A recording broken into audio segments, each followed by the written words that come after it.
no vacuum concrete. I seen the rocks growing cause you made a way. Everybody else, they stayed away. Took a step back, no fade away. Need you saving grace, saving grace. Now that shadow that's surrounding, I need a sip from your fountain. You know your truth keep me grounded. Let's get real. I am walking home. Walking somewhere. I don't know. I'm walking. And I don't know. Just got the seed planted in me that I should just make a video. I'm inspired by those other guys who just be talking. No editing. No nothing. That's how I started out. Ish. I don't know. But I just wanted to dig into it. Let's just talk about life, you know. OFC, talk about life. Number one, I know a lot of y'all think the Bible is a bunch of crap, and man, you don't really need God for nothing. What's God done for you or for anyone else, forever? Well, I'm gonna start off with personal testimony, which, in my opinion, is some of the best stuff there is. I know I've really struggled with depression and anxiety and a myriad of other things. I mean, I wouldn't say I always really cared about what other people think, but you just get into that mindset where you start caring about what other people think as opposed to, I don't know, what you care about. What are your aspirations? You know, like, for example, if you were making an art piece, you could think about like what you want to do with the art piece. You could think about what you want to make, what's your compositional style, right? But second you start thinking about how are other people gonna want it to look, how you know, and there were a lot of artists, they said, don't care about what other people want your thing to look like, make it how you want to make it look like. And I think it was what's his name, Ozzy Osbourne. Ozzy Osbourne, I think. And he said, the second you start caring about what other people want you to make, you stop making what you want to make or create, whatever. And I hold that to heart. Because, I mean, the thing is, people don't realize you impress God by being you. He's so impressive. He loves you so much, you know? And he made you uniquely. So, of course, he wants you to live that uniqueness. You know what? And that might scare some people off. People, as much as they love authenticity, they're also kind of afraid of it. Because guess what? The second you start being authentic, the second you start being your true self, you know, you shake some feathers, you know, you ruffle some people. All right? And what your true self is, I can't exactly tell you that, you know. I think, and digging into that, like, what's the Bible say, you know? Because people say, oh, well, the Bible's, you know, it's written by a bunch of guys, whatever. It doesn't matter. Well, guess what? First off, the Bible isn't a book, all right? It's a collection of books spanning across thousands of years, man. All right? And not to mention, over 56 different authors, okay? I want you to find a collection of books that has that many authors, that we know the authorship enough to the point where it's credible. All right, all of that, and then not to mention, it's survived far over 2,000 years. We've got the Dead Sea Scrolls, the Greek manuscripts, the Coptic manuscripts. All right, man, I can't even remember. Like, there's just so much, so many different manuscripts. It's wild. Over 25,000 Greek manuscripts, not to mention. All right, and then all of that goes into Latin, then it goes into German, then it goes into English, and after that, it's translated into every language known to man, or at least we're trying. All right, and the gospel has been preached to just about every country on the face of the earth, every nation, every people group. Amazon truck, UPS truck pulling up by me. All right, that is incredible. That doesn't happen with any other document, any other religion, any other faith. Buddhism hasn't spanned the globe like that, you know, like Confucianism, that died out, man. Like, you know, and in the East they say, I'm pretty sure you're born, what is it? You're born Hindu.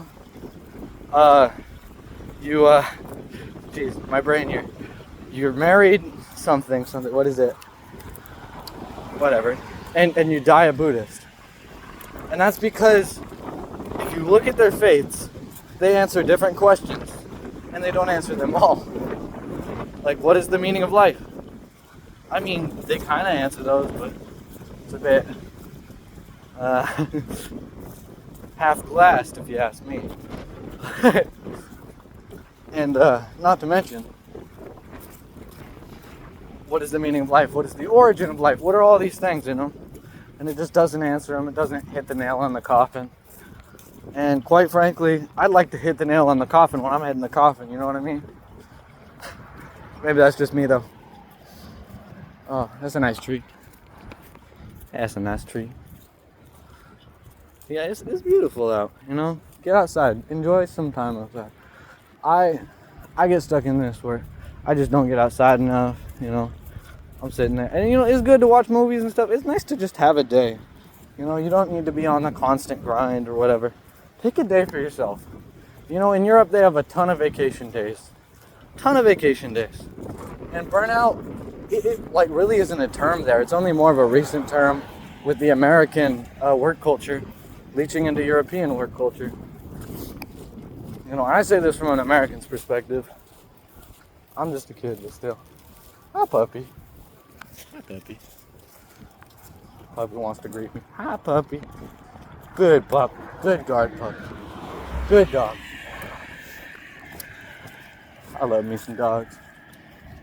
Yeah, bueno, pero bueno. Anyway, and I could cite various evidence from all the day, but when it comes down to a personal testimony, the Lord has freed me from anxiety and depression and a myriad of things, or at the very least, they're a lot less worse than what they were. And I don't care what you say, it was only when I started praying about it that it really got better.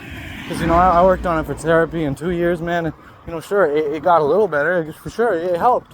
But, like, when I started praying into it and diving into the Word, man, I never felt better in my life. And you know what, some people, it doesn't quite work as well. And I'm not going to tell them that, you know, they weren't praying hard enough or whatever. Some people say that. That's just wrong. Jesus says, if you even have a mustard seed of faith, which is one of the smallest seeds, mind you. He says, if you even have a mustard seed of faith, you can move mountains. He says, look over that mountain. If you got a mustard seed of faith, you can move that mountain. You know, think of the guy, the Roman centurion, who walked up to Jesus and he said, yo, Jesus, my servant boy, man, he is sick. He's gonna die. You know, but I got faith that you can heal him. And he says, all right, well, lead me to your house. And, you know, the man, he says to Jesus, no, I ain't gonna lead you. I'm not holy enough for you to come into my house. No. You can heal him from right where you stand. And you know what Jesus said? Jesus said, I have not seen faith like this in the whole of Jerusalem, Judea, or anywhere else. I might be paraphrasing. But yeah, basically he's just saying, like, you know, I haven't seen faith like yours forever, man. Ever, man. But, you know, that guy got healed. But if Jesus is talking about that, because he compliments how great his faith is, imagine how much we can do with our little faith, you know? And especially for you, like, atheists, agnostics, whatever. You're out there, you're searching for an answer, or maybe you've closed off your heart. I don't know, you know? And I encourage you, use that little faith you do got. Because I'd say atheists have quite a bit of faith, you know? Atheists, man, y'all gotta believe that somehow life came from non-life. And, I mean, I'm not saying it's impossible. Through Christ, all things are possible, you know? But, ow, I got thorns in my shoe. And I have to stop and take that out. Ow. Nice little pond over here. Actually, I don't know if you call it a pond. It's more of like a drain. river kind of deal. I don't know. Tell you, it looks weird down there though. Kinds of bubbles and stuff, man. Little reservoir. I don't know. Anyway, woo! Ow. When it comes down to it, I don't know. I don't think I have nearly as much faith as atheists, man, because like all they have is evidence, you know. I would say objectively I have a lot of proof that points toward God, not just evidence. And then within that I do have a lot of evidence additionally, but I mean I have some like objective proof that God exists. Like for example, that Louis Pasteur in the 1700s, he discovered that life cannot be generated from non-life. And to me, that seems to be, you know, undeniable truth. That God has to exist. That there had to be a start. Because in my experience, order doesn't come from chaos. And nothing doesn't come from something. But maybe that's just me, you know. Maybe y'all are just, I don't know, making something out of nothing. That's how all the songs go, right? Started from the bottom, now we at the top. They sing that like, you know, middle class suburbs is really the bottom, you know. Oh, those poor guys. Oh no, had to grow up in your grandparents' mansion. Poor Fresh Prince of Bel-Air, man. Look at that reservoir. That's cool. That's cool.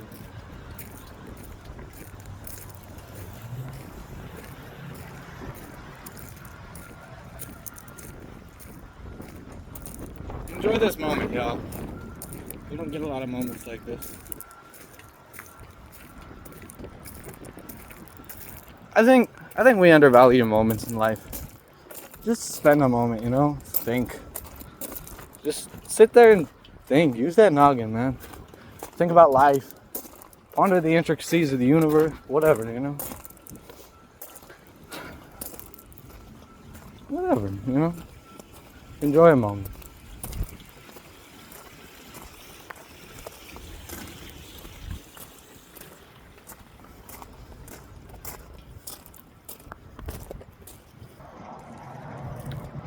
Dude, I think I'm gonna sit here for a minute. It's kind of nice. Sit you on some rocks here.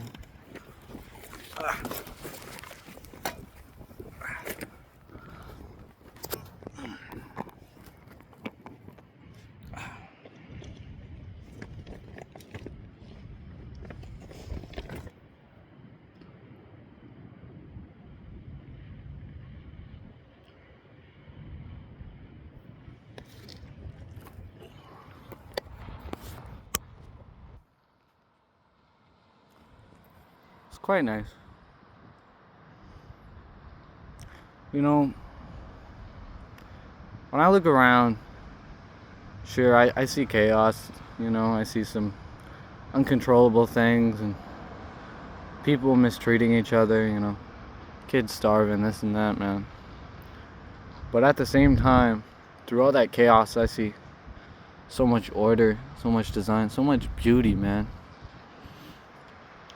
I mean, look at the way the ripples go through the water. Man, the way each one of these rocks is just so, you know? And I mean, I don't look to a fence and I say, man, that fence, that wood must have fell together and then some nails fell on it. You know, that might seem like a ridiculous answer to you, but to me, that's how it seems a lot of atheists think. Because I look around and I see a lot of fences. I'm not talking real fences, I'm talking metaphorical fences. When I look at that water, I see it, you know, a fence. It's perfectly put together, man. If it wasn't, well, you know, maybe not perfectly, but pretty good, right? You know, most fences, don't you think?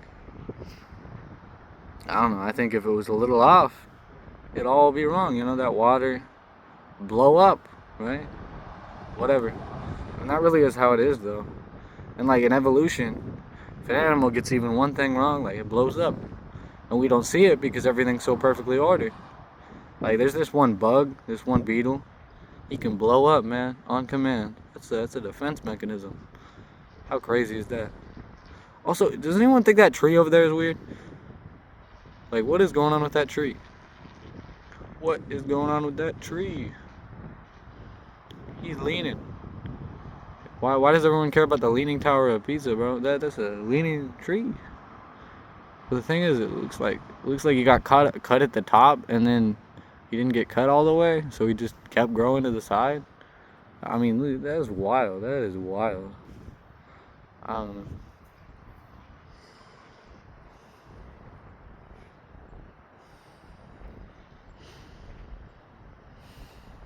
I don't know.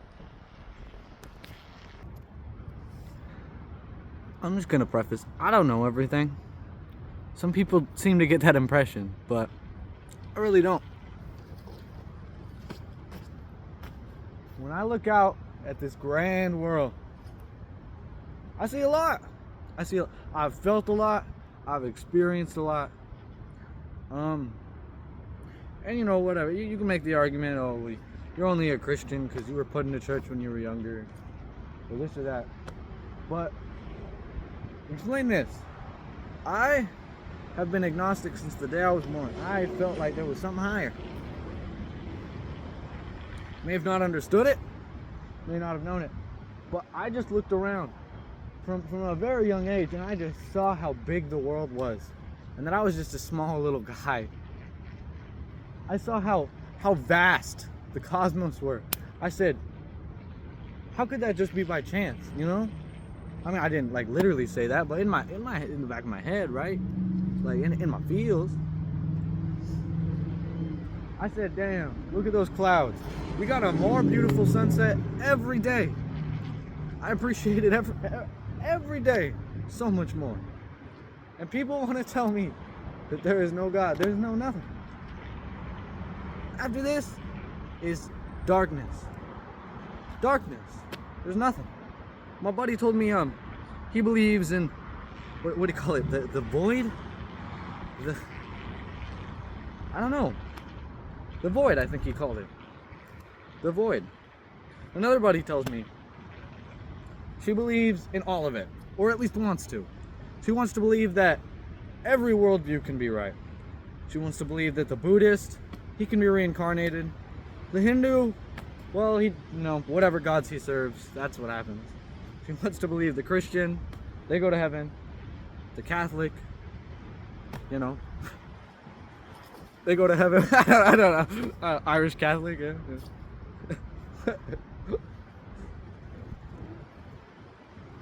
Quite frankly, I told her this. Every worldview says all the others are wrong, or at least some of them. Some of them got to be wrong, right? Because worldviews conflict. It's like this. Two guys are sitting next to each other one day in math class, all right? One guy turns to the other. He says, man, I need the answer to this problem. And so he says, here's the answer. He gives him the answer. Guess what? It's wrong. He goes to the teacher after he turns in his test. He gets it. He looks. He sees the answer is wrong. He talks to his buddy. He says, man, you gave me the wrong answer. What was that about? I got a worse grade on my test. He goes, well, you know what? I got it wrong too. But I thought it was right. I thought it was right. At the end of the day, folks, the reason you don't feel God is because the teacher is quiet during the test. We are in the test. And we are only going to know which answers are right and which answers are wrong at the end. But there are some definites. Because guess what? We have a tutor, the Holy Spirit. Alright? We have a cheat sheet, the Bible. Alright? And we have an enemy. Alright? You could call that confusion. You could call that didn't study enough. Whatever. Alright? Imagine life is one big test. Okay? And we're all going through it. I'm going through the test. You're going through the test. Your mom's going through the test. Your dad's going through the test. We're all going through the test. And at the end of this test, we will either have passed or failed. And that is simply the truth. I have to be completely honest. Verily, I must tell you, there is a heaven, there is a hell. And if that scares you, maybe it should a little. Because the truth be told, there is justice. I believe in justice. Jesus says on his Sermon on the Mount, "Blessed be the peacemakers. Blessed be those who thirst for righteousness, for they will see the kingdom of heaven." And I say the same to you. Do you thirst for righteousness? Are you meek in spirit? Are you looking for something and you just can't seem to find it? That's Jesus, man. For my Muslim brothers out there, I say to you, is what you're searching for Allah? Is it? Is it really? For my Hindu brothers out there, you really think a pantheon is gonna fill your life? You really think worshiping all these gods is worth it? My brother, these gods ain't done nothing for nobody. Might feel like it, but those are demons. Those are demons disguised as God. And that's with a lowercase g, my brother. Because guess what? There are other gods out there. There's false gods. That's the reason God says, "Have no other gods before me." That's the first commandment. Because guess what? He's not saying there aren't other gods. But they aren't really gods. They're lowercase. Because they are not God. And for you folks that point out the holes in the Trinity, mind you, a word that was never used in the Bible, but it is shown. I mean, you see in the Old Testament, God is shown to be plural, but also in 3 parts. And it's not because God is 3 gods. It's because he's 3 gods in one. There's a lot of examples to explain the Trinity. There was this one example I heard. It's the video game, You've got the player. That would be Jesus. The Holy Spirit. That would be the code. And the person playing the game. That would be God. So God's playing the game. He's still in the real world, or heaven for this matter. Holy Spirit's the code, He's doing the stuff in between. And then the actual video game character, that's Jesus. I don't know.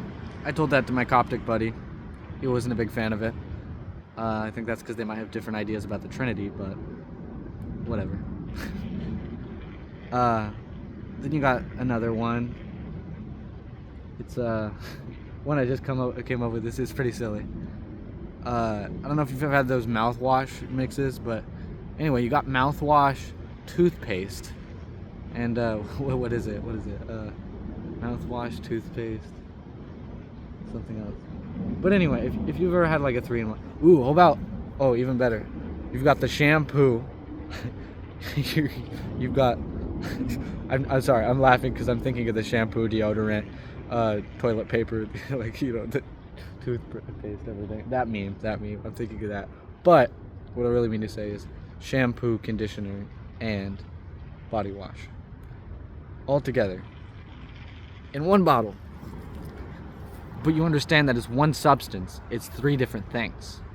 And it's just like this. I have a head and 2 arms. My 2 arms serve for what my head wants, with my brain, for this matter. They're both part of me, but my arms are not me. Do you understand? They are part of me. But they are me, right? They make up me, but they aren't me entirely. If you looked at my arms, you wouldn't say that's Mason, you would say that's Mason's arms. But altogether, if you had my arms and my head, the rest of my body obviously, you would say that's Mason. You understand what I'm getting at here? Let's keep walking. Ow. That was probably not the best way to stand. It's whatever.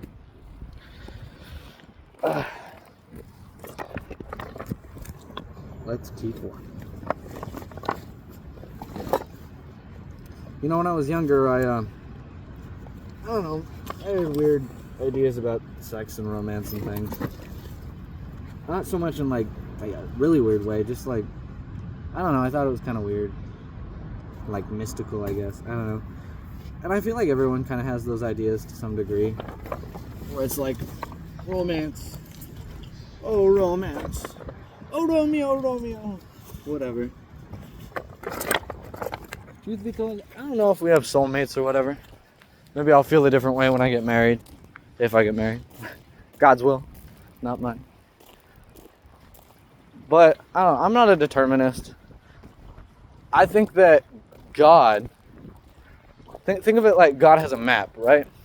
He can see everything that's gonna happen. He can see it all laid out. Because he's not confined to the constraints of time like I am. I'm confined to this little guy on my wrist. But it doesn't mean that he chooses everything for us. God has a plan. A plan is different from forcing. A plan is different from a reality, I suppose. What you plan might not become the reality. However, a plan is helpful to create a reality. If you want to go over to your friends next Friday, well, you better start planning to go over to your friends next Friday. You better start thinking about what you're going to do. Here's a cool rock, by the way, I found. You better start thinking about how you're going to get there. You're going to need a ride to get to your friends. You're going to need food or money. Will his parents provide that? Will whatever. And then, how are you going to get back when you inevitably have to come home? Things like that. And this is how God thinks, I imagine. How am I going to take care of my kids, or his children? And he does that in ways we don't always understand, right? But he's not forcing us in everything. Like the Calvinists, they think, oh, God sets everything out.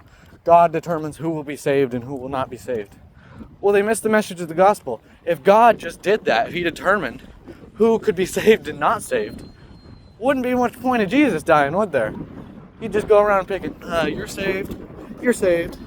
No, it's a choice we all gotta make. Do we want to choose comfort and pleasure over sacrifice and righteousness? Do we want to choose lust over waiting? Like these kind of things. What are we going to choose? Do we want to choose hell over heaven? These are choices we all got to make.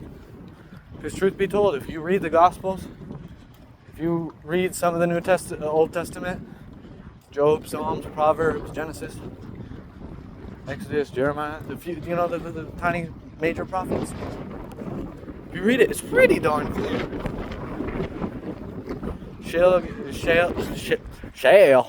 Sheol, Gehenna, they're real, whatever. I don't know why I said what. And the Bible makes it pretty darn clear. But people don't care. They ignore it. Because it's comfort over everything else. What people find comfortable. And if they had a negative experience or whatever when they were younger, whatever it be, well, they aren't gonna go with that. You got a package. Don't want that to get stolen. People be stealing packages. Knockety knock knock. Alright. You gotta do that, Let people know they got them packages.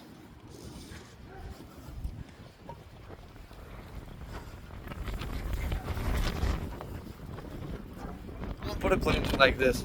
You don't need God to define your moral system, but it's a hell of a lot easier.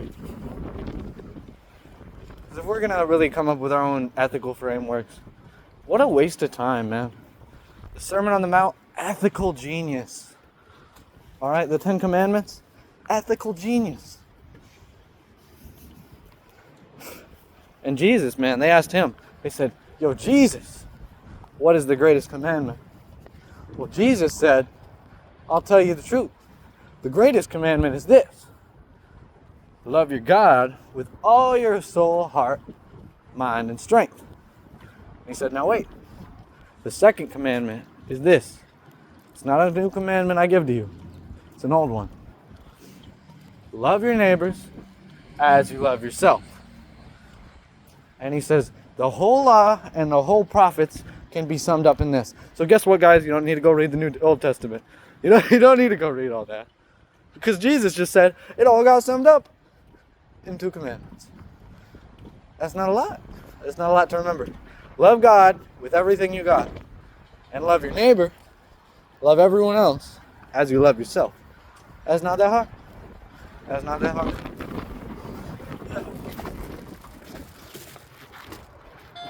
Got a package.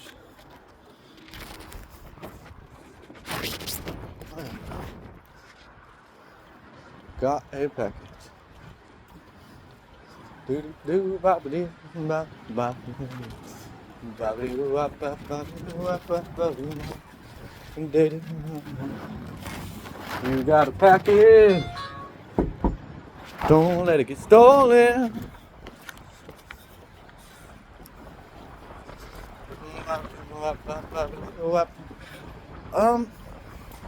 What are y'all doing for Christmas? Holidays, whatever it is for you. I know minority people, they celebrate that Kwanzaa. They celebrate the other things. Celebrate them holidays. Anyway, I'm gonna let y'all go. Hope you enjoyed my little video. Take care.